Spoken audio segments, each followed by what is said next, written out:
Everyone born in the last 100 years has a memory of Betty White on TV. But did you know how she helped out during World War II?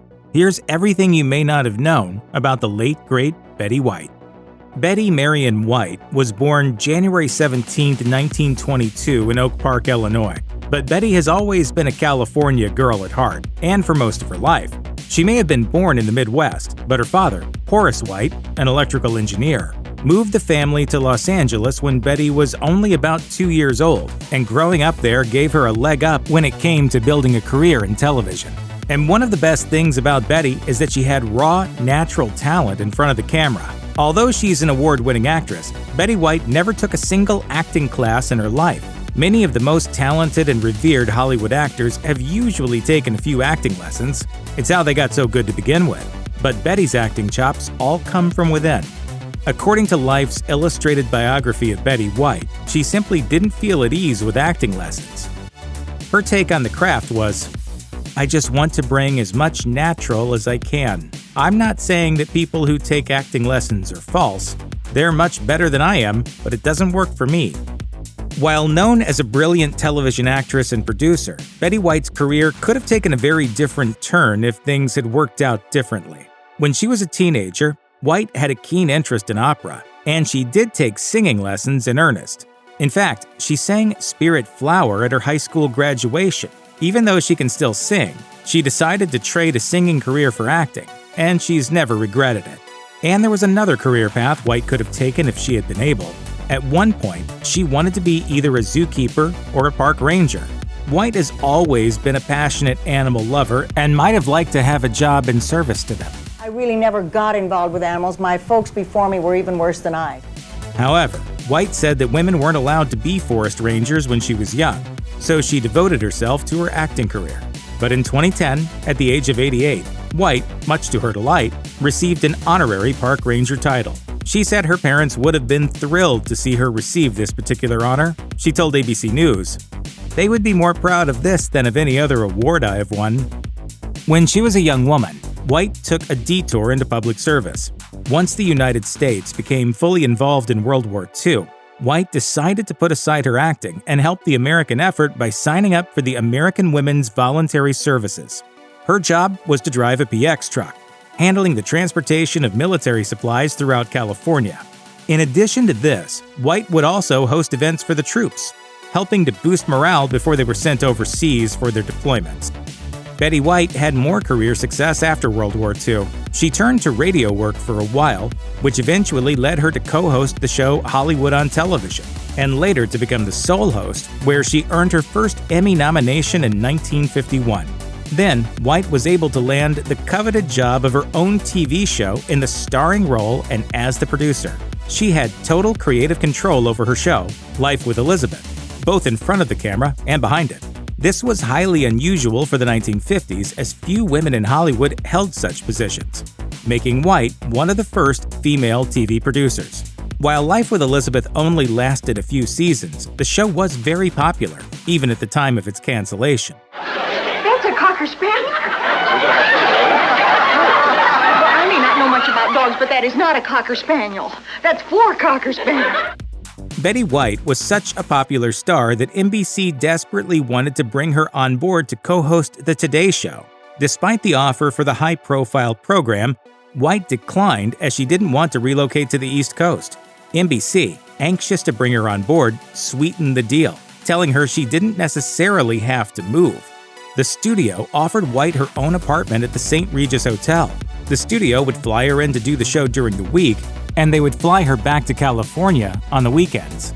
In an interview, White said she did give serious consideration to NBC's offer, but she ultimately turned it down again. Calculating the amount of time that would be spent traveling, she decided the arrangement was impractical, saying, "The life you live is more important than the job you do." Ultimately, the Today Show co-host spot went to none other than Barbara Walters.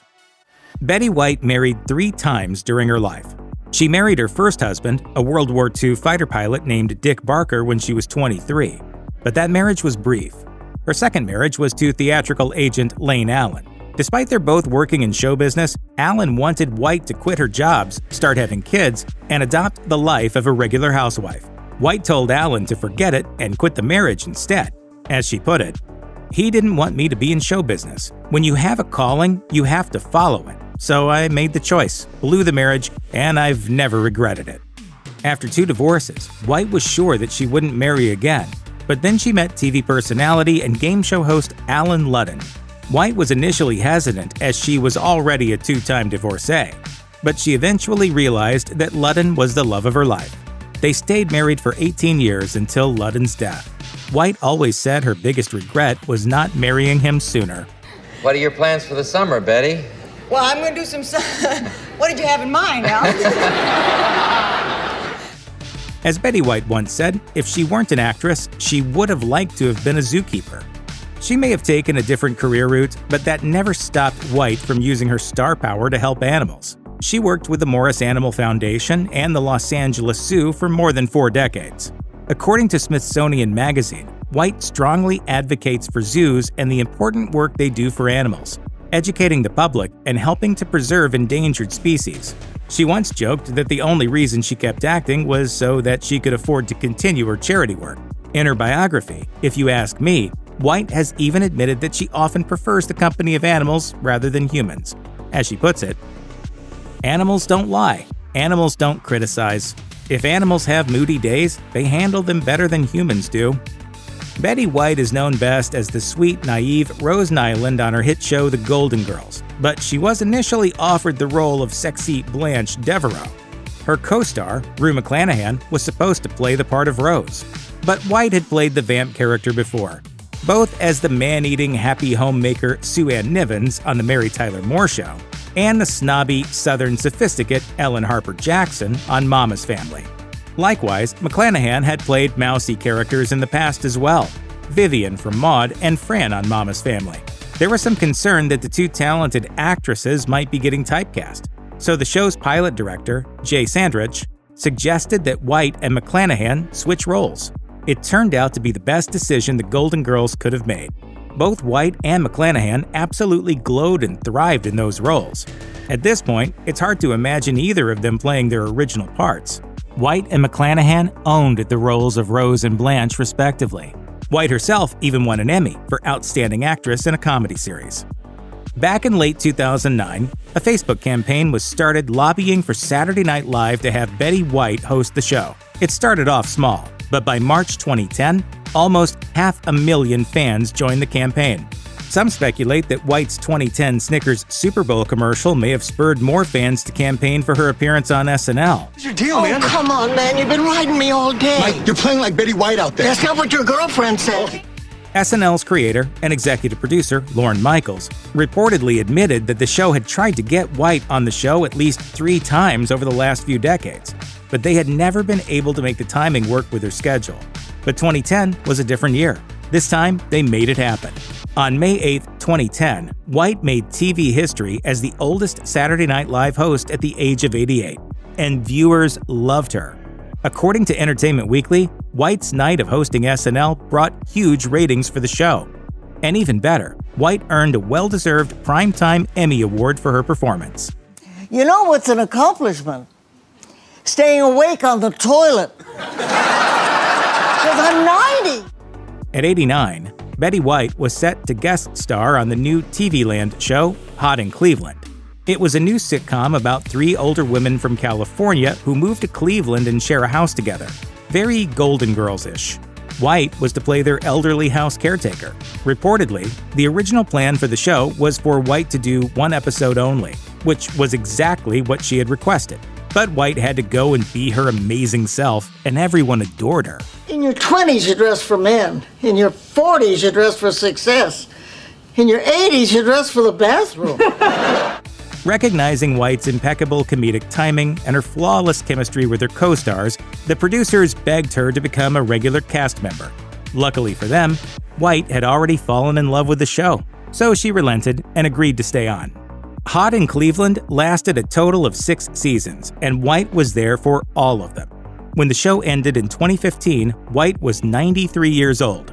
In an interview with USA Today, when White was asked if she thought the show boosted her career, she responded, "I don't know about it helping my career. It's just that the public can't get rid of me, but I love it that way." In a tragic end to 2021, Betty White died on December 31st, less than 3 weeks shy of her 100th birthday. Not long before she died, she told People magazine, in an interview to accompany a cover story on the milestone, "I'm so lucky to be in such good health and feel so good at this age. It's amazing." But sadly, on the last day of the year, TMZ broke the news that, according to their law enforcement sources, White had died at home. The sad news was confirmed by her agent shortly afterwards. White's agent gave a statement to People, saying, "Even though Betty was about to be 100, I thought she would live forever. I will miss her terribly, and so will the animal world that she loved so much. I don't think Betty ever feared passing because she always wanted to be with her most beloved husband, Alan Ludden. She believed she would be with him again." Check out one of our newest videos right here.